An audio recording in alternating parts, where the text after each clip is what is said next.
चलो जी। अब सबसे बड़ा और सबसे इम्पोर्टेंट मसला। बच्चा बोलेगा कि मुझे डिस्क्राइब करना आ गया। ठीक है, मुझे पता है किस तरह से डिस्क्राइब करते हैं इनलार्जमेंट को, रोटेशन को, फिर रिफ्लेक्शन को, ट्रांसलेशन को। सबको करना आ गया डिफाइन, आपको कंस्ट्रक्ट करना भी आ गया। लेकिन ये समझ नहीं आ रहा कि कौन सी चीज़ कहाँ पे अप्लाई होनी है, ये सबसे बड़ा मसला है। ठीक है, तो इसके लिए ना देखो, अपने आप से कुछ सवालात पूछने हैं। और क्या करना है, सबसे पहले तो देखो अगर तुम्हारे शेप का साइज चेंज हो रहा है या नहीं हो रहा। अगर तो शेप का साइज चेंज हो रहा है तो हमें पता है वो बस इन्लार्जमेंट का सवाल हो सकता है, या तो शेप का साइज बढ़ेगा या शेप का साइज कम होगा। अगर तो शेप का साइज चेंज हो रहा है तो आपकी ये ट्रांसफॉर्मेशन कौन सी लग रही है, यहाँ पे इन्लार्जमेंट वाली लग रही है। इसके अलावा कोई नहीं लग सकती। दूसरी चीज, अगर शेप का साइज चेंज नहीं हो रहा तो फिर हमारे पास तीन ऑप्शन बचे। रोटेशन, रिफ्लेक्शन, और उसके बाद क्या था, रोटेशन, रिफ्लेक्शन और ट्रांसलेशन। इसके बाद हम क्या देखते हैं कि यार जो हमारा काम हो रहा है, मतलब जो भी हमारी ट्रांसफॉर्मेशन हो रही है, क्या उसकी length in terms of corresponding point same है या नहीं। इसका मतलब क्या है, इसके लिए मैं तुम लोगों को क्वेश्चंस पे लेके जाता हूँ, ट्रांसलेशन वाले।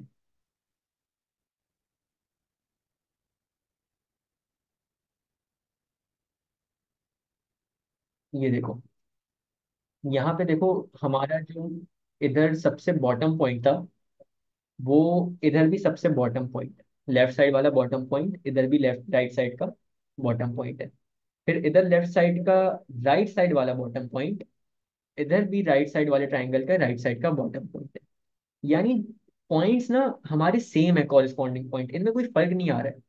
तो अगर तो आपके ये सेम है, ठीक है, जैसे यहाँ पे हमारा ट्राइंगल था ना, अगर तुम नोट करो तो यहाँ पे हमारा इस तरह का बन रहा था ट्राइंगल, यहाँ पे भी यानी सेम चीज दिख रही है ऊपर और नीचे।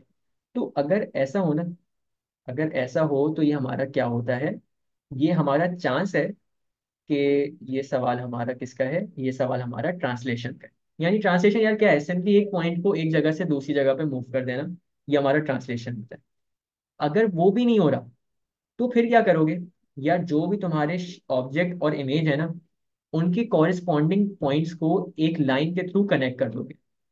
कनेक्ट करने पे अगर तो वो लाइन पैरेलल है तो इसका मतलब ये रिफ्लेक्शन हो रही है। ठीक है, और अगर वो पैरेलल नहीं है, इसका मतलब रोटेशन हो रही है। ठीक है, क्या है, तीन सवाल पूछने हैं। सबसे पहला, साइज चेंज हो रहा है या नहीं हो रहा। अगर तो साइज चेंज हो रहा है इसका मतलब इन्लार्जमेंट है। अगर साइज चेंज नहीं हो रहा तो तुमने ये देखना है कि जो शेप है तुम्हारा, क्या तुम्हें ऐसा लग रहा है कि वो एक जगह से दूसरी जगह पे मूव हो रहा है। अगर तो ऐसा है तो इसका मतलब वो ट्रांसलेशन है। अगर ऐसा नहीं है, फिर अब आखिरी ऑप्शन क्या है, जो आपका इमेज और ऑब्जेक्ट का शेप है उसके कॉरिस्पॉन्डिंग पॉइंट्स को एक स्ट्रेट लाइन से जोड़ोगे। अगर तो आपकी वो सारी लाइनें पैरेलल हैं तो फिर वो रिफ्लेक्शन है, और अगर वो लाइनें पैरेलल नहीं है तो फिर ये रोटेशन है। ये पूरी चीज को ना हम ज्यादा बेहतर तरीके से पास पेपर में समझेंगे अगले हफ्ते। ठीक है, अभी के लिए सिर्फ ये तीन क्वेश्चंस अपने दिमाग में बिठा लो। कभी भी तुम्हारे पास ट्रांसफॉर्मेशन का सवाल दिखे उसको इस तरीके से अटेम्प्ट करना है।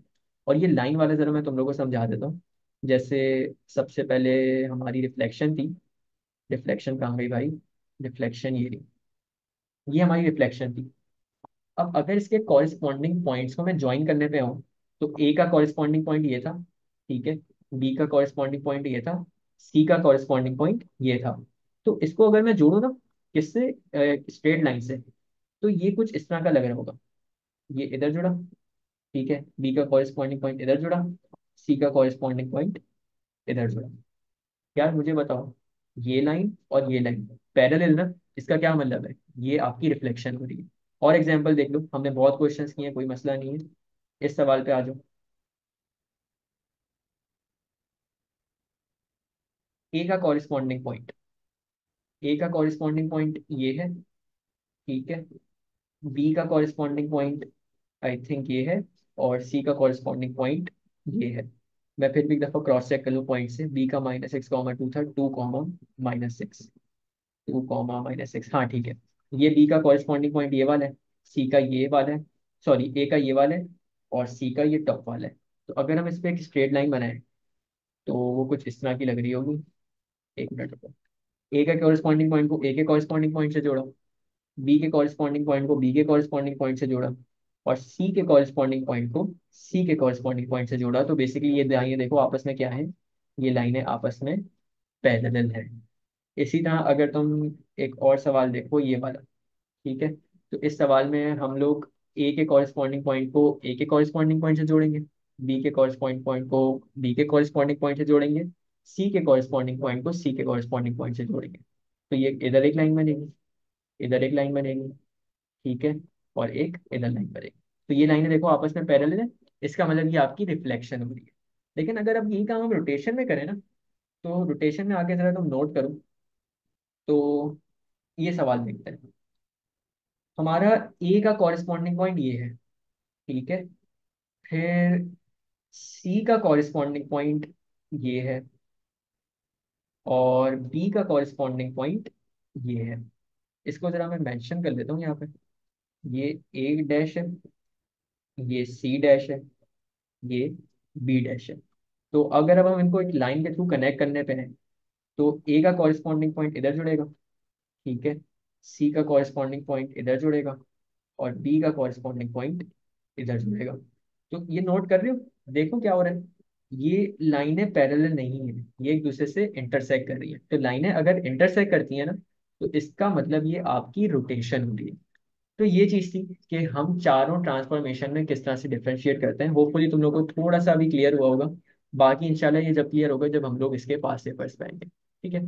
तो यार यहाँ पे हमारा ट्रांसफॉर्मेशन का टॉपिक एंड हो गया है, जो कि आईजीसीएसई और ओ लेवल्स का मिलके आता है। फिर से एक बार बोल रहा हूँ, ट्रांसफॉर्मेशन की अभी सिर्फ डिस्क्राइबिंग वाला काम एंड हुआ है। इसका कंस्ट्रक्ट वाला काम मैं तुम लोग को वीडियो भेजूंगा, वो लाइव क्लास नहीं है। वो मैं इंशाल्लाह आज रात या कल सुबह तक तुम लोग को लिंक भेज दूंगा, देख लेना। और इसके बाद अब जो हम करेंगे, वो हम करेंगे मैट्रिक्स की ट्रांसफॉर्मेशन। ये आईजीसीएसई वालों का नहीं है, तो जो आईजीसीएसई वाले हैं वो लीव कर सकते हैं। सिर्फ अब यहाँ पे ओ लेवल्स वालों की क्लास होगी।